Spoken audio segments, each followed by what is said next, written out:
Hi, I'm Savannah Jones, and this is DMG's Bootstraps and Business. Are you a wine lover? How much do you love your wine? Enough to become a winemaker? Well, that's what John Derthick did. He's the owner of Lujon Wines. Lujon sounds French, right? Fancy. Well, actually, his name is John, and his dad's name is Lou, and that's how they came up with the name. Yep, he took his passion for wine and turned it into a business. So we're going to talk to John and find out how not to go broke as a winemaker. Well, John, thanks for joining me. I appreciate it. Thank you for having me, Savannah. I appreciate it. Well, I'm a big old wine lover, and I like the reds, and you do those well. Well, we depend on people that love red wine. Well, I know you're from the Pacific Northwest, right? Yes, I was born and raised in Portland. And from high school in Portland, you were stationed in San Diego. Is that kind of how that started? Yeah, I joined the service shortly after high school and did boot camp in San Diego, went through school up in Chicago, and then back down to San Diego where I was stationed until I finished my enlistment. And how did you get interested in the wine industry? Was it straight out of the service, or did it take a twisty-turny road? When I got out of the service, I knew I wanted to go back to school. I had my GI Bill, and so I was working part-time, picking up some like prerequisite type classes, and I actually started dabbling in home beer making first. So I was kind of an amateur home brewer. And then I got into making homemade wine, and that's kind of how it all kicked off. I found making wine, it was more interesting to me, and it was more of a challenge because whereas beer, you can go buy the stuff and make beer all year long. Wine, you get one shot, and you get your fruit, you make your wine, and you hope it turns out good. So, well, obviously you weren't selling wine from your No, we were apartment. It was just good fun.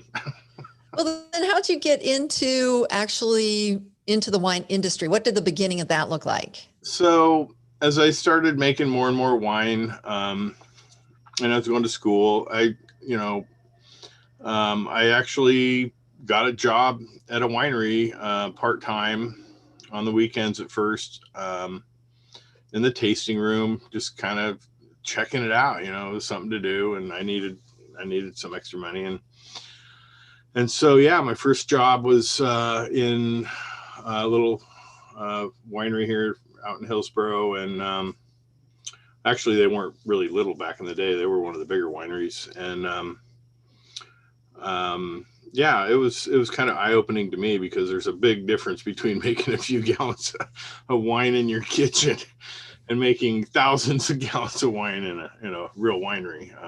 Different process, but it's just small blown up. So it's interesting though. I always found wine very interesting. Did you start when you said in a tasting room, like you went into the back then? So you were in the wine making process, not like in the tasting room or in the public. Well, at first I was in the tasting room, and then during harvest, as the harvest is the busy time of year when you get all the fruit in, and that's when the winemaking starts. And so, I that was one of the first harvests I'd ever done. And, it was kind of eye-opening because it was a lot of grunt work, a lot of hard work. It's kind of an old adage in the wine industry. It's basically making a big mess every day and then cleaning it all up. So for a portion of the year, because you have so much of the year is what's the process? So obviously harvest and bottling, but what does a year look like in a nutshell? Well, there's several things that go on. Mainly, you have red wine and white wine. So even though it's all winemaking, they're a little bit different in the processes. Red wine, you bring it in, crush it, ferment it, press it off, rack it into barrels and let it age. And you're pretty much done for a couple of years at that point, or at least a year. I barrel aged mine for 2. So, and the white wine, you bring it in, press it off, settle it, and then rack it, ferment it. And usually is bottled within a year. So, you go through from harvest into your spring bottling season, and then your fall bottling season, and then back into harvest. And then there's a lot of cellar type operations that happen, in between all that. You have to top barrels and clean tanks and rack wine and filter wine, and there's always stuff to do. It's just you just kind of shift gears from one thing to the next. So you got started in the tasting room and then got sucked into the harvesting and found out, what that was really all about. So did you stay in the Pacific Northwest, or because that's a long road from grunt work, harvesting, tasting room to being a winemaker owner. So I know it didn't happen overnight. Well, so I was going to school part-time and then found out you could actually go to school for winemaking. And so that really kind of intrigued me, and I researched it a little bit and found out that, down in California, at UC Davis, they had a world-renowned, viticulture and enology, a winemaking school, basically. And so I researched it, and I'm like, wow, that's pretty cool. So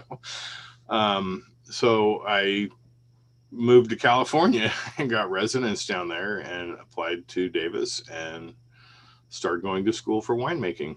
It was kind of, I was young, didn't have a lot of baggage, so I could pretty much yank my chains up and hit the road. And so I moved down to Sonoma and worked for a winery in Sonoma for about a year, Sebastiani. And that was really eye-opening because they were huge compared to anything in Oregon. I worked in the lab there. And so the winery in Oregon that I was working at, they were a bigger winery, and they did about 400 tons in a harvest. And so moving to Sonoma and working at Sebastiani, they did about 15,500 tons. So orders of magnitude bigger. It was just I was just awestruck by the size of the industry. It really was huge. Well, that's a good place to cut your teeth. Yeah, you learn a lot and you see a lot. And so it was interesting. And so, and then I was accepted into Davis and started school in fall of '95, and just kept plugging along. And how many wineries do you think you worked for in California before heading back? Oh, probably. Well, there was a time too before I got hired on at Sebastiani that I picked up some temporary jobs. They had a lot of temp services that would supply laborers to wineries to do bottling and whatnot, So, so I did that for a while. Then got hired at Sebastiani, and so I probably worked for a good half a dozen different wineries in the Sonoma Napa area before I moved back to Oregon. Yeah, it's kind of interesting because every winery is different. Everybody has a little bit different take on how to do things. And when you're learning, I think it's good to see as much as you can, taste as much as you can, experience as much as you can, because it broadens your horizon.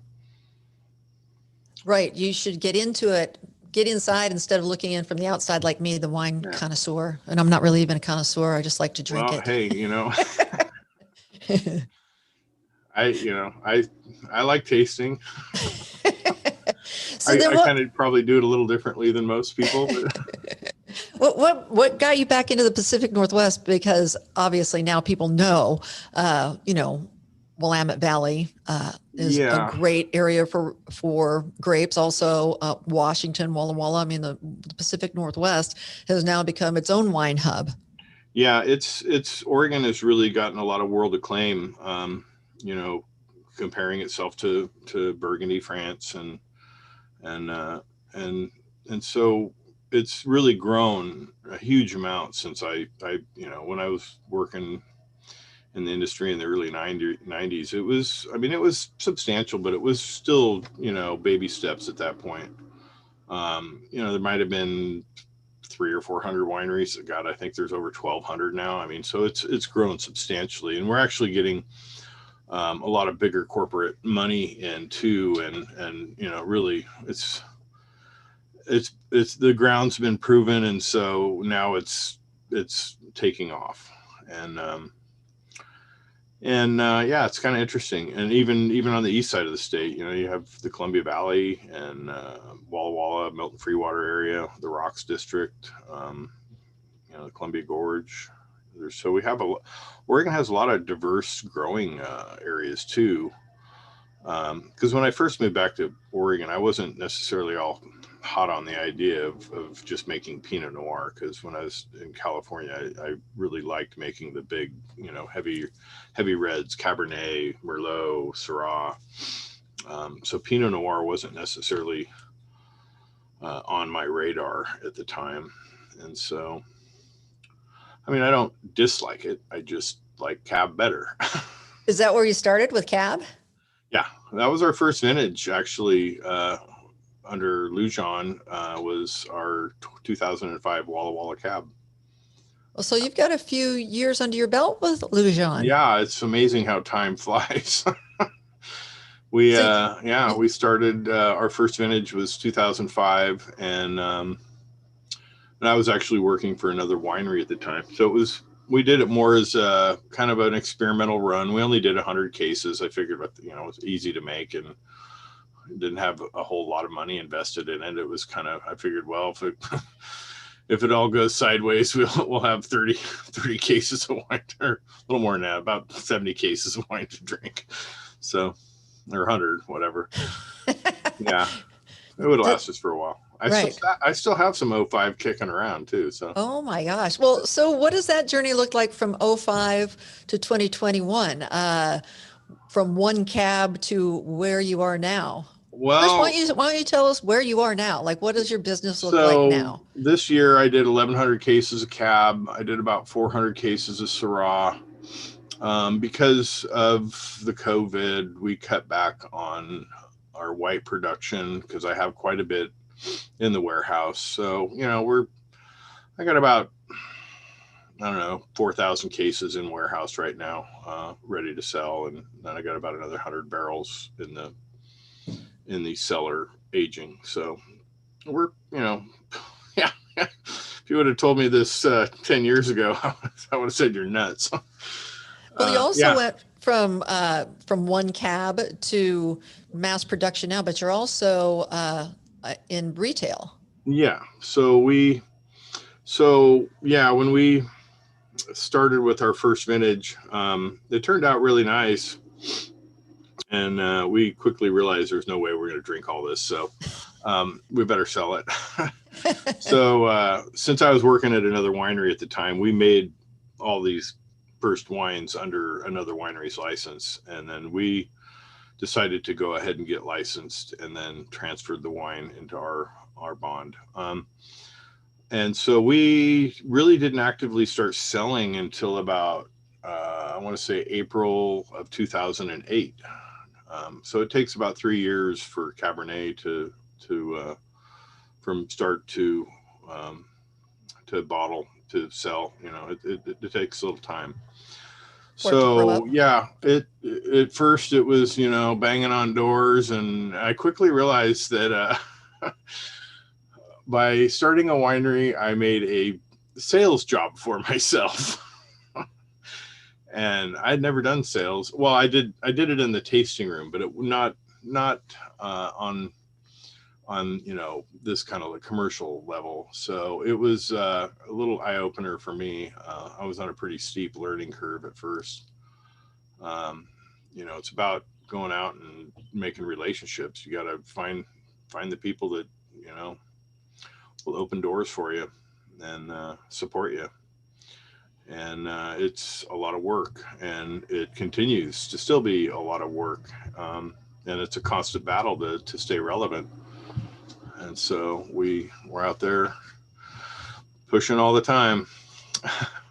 Well, what does it look like for this year of COVID because, we went from where you could, in your sales side of it for yourself, you have to go after those relationships and those clients. Yeah. Before COVID, you still had to do that, obviously, but you also had events where people were coming to you. Did that have any impact on what you did over the year? Yeah. So COVID kind of chopped our legs out from under us. So in two ways. One, we weren't able to do our own events, the festivals and, getting out and, meeting and greeting face to face with the public. That all those were canceled. I had wine dinners canceled, festivals canceled. And that was like, ooh. So, and then on the other side of it, all my distributors that service all the restaurants, well, all the restaurants closed. And so it was like, dropping the anchor. Everything just kind of came to a screeching halt. And so, I quickly realized we're going to have to get out and hustle. We're going to have to change gears and go out and really develop our direct to consumer markets. And so we started doing that. We started doing mailers and working on the email lists, just trying to keep the cash flow going. It's that's what you don't realize till your revenue dries up that you actually have recurring costs that you got to pay every month to keep the business going. And, it kind of made us refocus on our finances. We just kind of had to pull in and kind of really get conservative on expenditures. And so, it's been a tough year. But, we made it through the 2008 crash, and I figured, well, if we can make it through that, we can make it through anything. So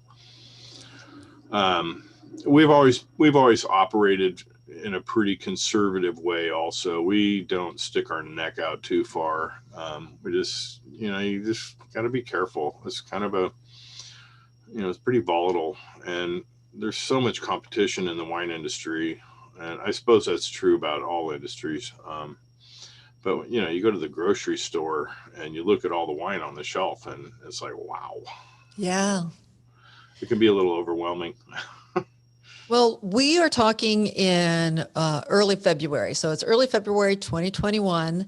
And do you see any light at the end of the tunnel? What does it look like? What are you hearing? Are things starting to move, open up? Yeah, things are starting to pick up again, slowly but surely. Restaurants were starting to move wine again back in late summer, and then we kind of had that second wave, and so they kind of clamped everything down again. So it kind of brought that back to a halt. But over the other thing I should mention, since we are in some retail chains and markets, we had to focus a lot more on that too, because people shifted their buying patterns from drinking at restaurants to going to the store and buying what they needed. So and we'd kind of over the years kind of reduced our position in a lot of the retail chains, and so we started kind of focusing back on that. But the problem with that was so was everybody else. So I feel sorry for the wine stewards. They're all of a sudden being inundated with, hey, you want to carry my wine? It's really good. Right. So, and a lot of the, Fred Meyers and such, Safeway, Albertsons, they're all, they're corporate.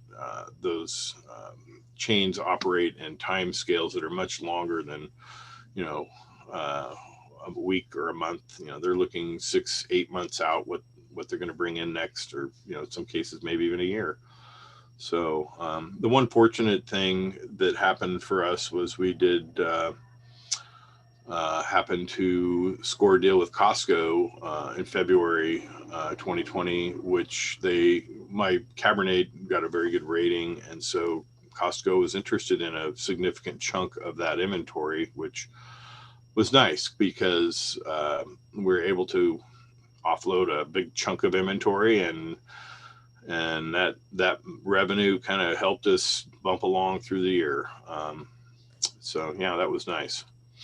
Well, Oh, why don't you share what that rating was with your cab? oh, that was the 2016 Walla Walla Cab, got a 92 from the Wine Spectator, which I That's love that. awesome. Yeah, Yeah, that's awesome. Do you yeah, look at you getting high scores for just being you? it's nice. Well, Well, well, it's kind of, you know, living and dying by the sword, but as long as you're living, you're doing okay.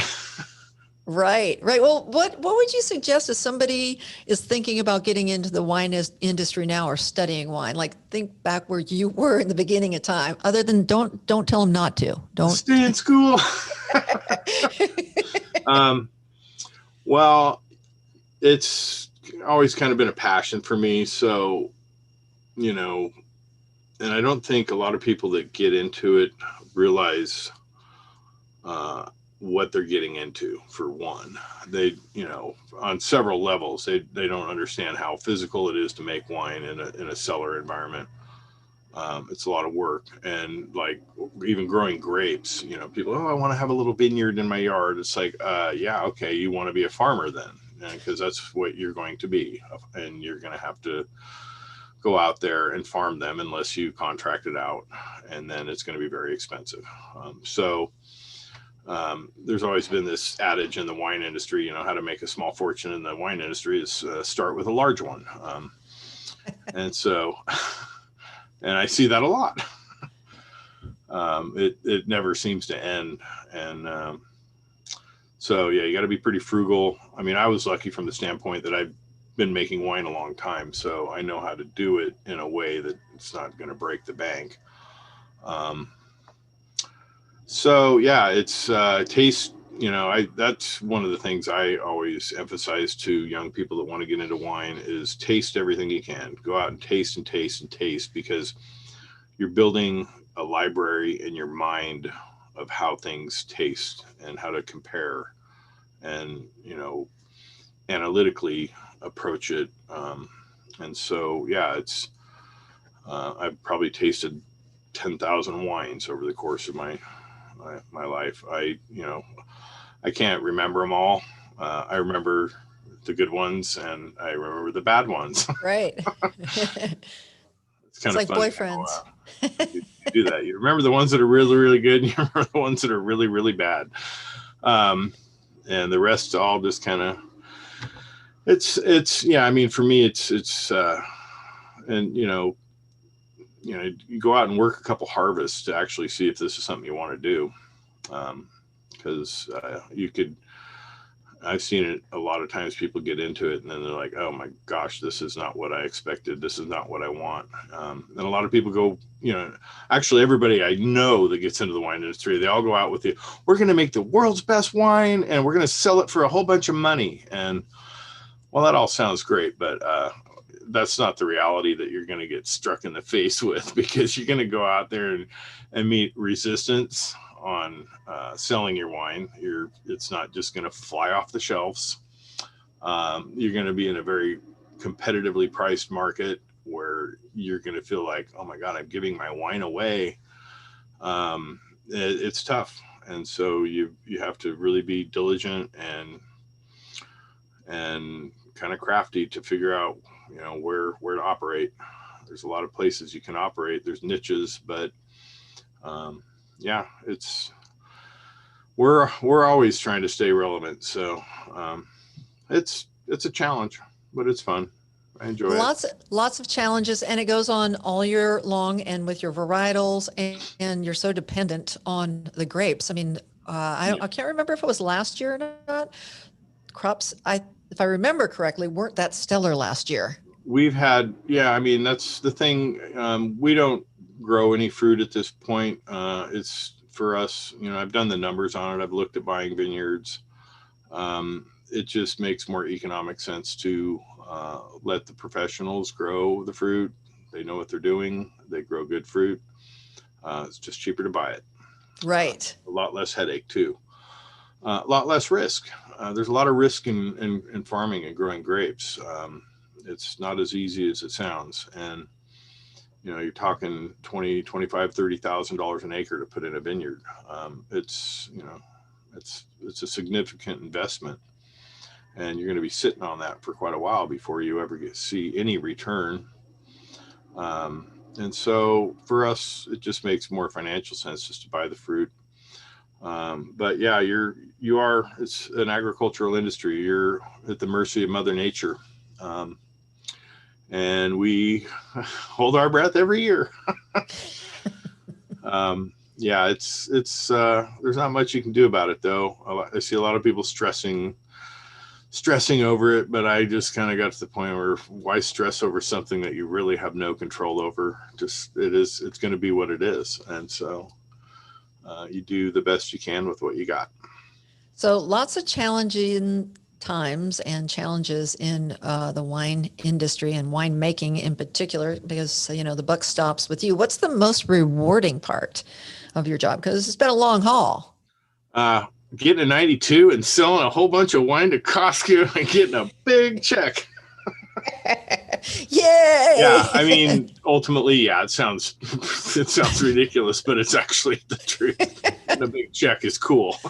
Right. Well, it's been a long ratings, road. I really like to see good ratings. One of the things that always is nice, like when I do events and I'm pouring wine at an event, and you always hear people, well, I don't like this, or I don't like that, and da-da-da-da-da. I only drink this. And it's like, well, try this. And you put it in their glass and like, wow, that's really good. It's like, so I do get a kick out of, watching people's delight, when they taste a wine that they really like. Yeah, it's, I figure I make the wine that I would like to drink. I figure my palate is probably Joe average. Everybody kind of tastes within a parameter, and I figure, I might be able to taste a little more, I don't know, in detail, I guess. I can describe things maybe a little better, but we all taste kind of the same. And so, if it goes in the bottle and it's good, it's probably going to come out of the bottle good. So. Well, congratulations on those high ratings. Yeah, it's nice. And do you have anything racked now, ready to be bottled, or where are you in the process now? What does that look like? We just bottled. So typically my big reds I bottle late summer before harvest, because then I use those barrels for the next vintage. And so we bottled our 18 vintage Cabernet and Syrah. And actually the 18 Cab got a 92. So I was pretty happy about that. Look at you. So we got kind of the system down, I guess. I'd say. Yeah, it's nice to pull numbers like that. It makes it a heck of a lot easier to sell the stuff. Yeah, I mean, because the average consumer, they don't know them. They don't, who's Lujon? I've never heard of them. What's Syrah? Right. So, it's nice that we do have magazines that rate wines and talk about them and educate the public, because, I often forget that, not everybody's going to know everything that I know. And so I still get people ask me what Syrah is. And it's like, really? It's a grape. But yeah, people don't know. So you have to teach them. And so the rating system, yeah, it has its benefits, it has its drawbacks. But if we can use it to our benefit, what the heck, we'll do it. And well, we're looking forward to events again where we can get out. There's a few events that I really enjoy doing. I do a lot of fundraisers for, churches and schools. It's kind of nice to get out there too and get in front of the public. And not only that, I get to see all my compadres that are in the business with me. Right. We miss people. Yeah, that's true. There's been a few times it's gotten pretty stir crazy, like little cabin fever going on. So. Yeah. Well, hopefully we're closer to events and getting out. And like you said, you taking your wine out and educating people and just giving them the pleasure of tasting really good wine and maybe learning something new and finding something they would not have expected. Yeah. I've had people tell me they only drink Cabernet and end up selling them Riesling. which is about as far on the opposite ends of the spectrum as you can get. Well, you just like what you like. Yeah, well, that's that's my company motto, actually. Drink what you like, because at the end of the day, you're the one. People ask me, what's your favorite wine? It's like, well, it doesn't matter what I like, it matters what you like. So and so I that's why I encourage people to taste everything. Yeah, it's fun.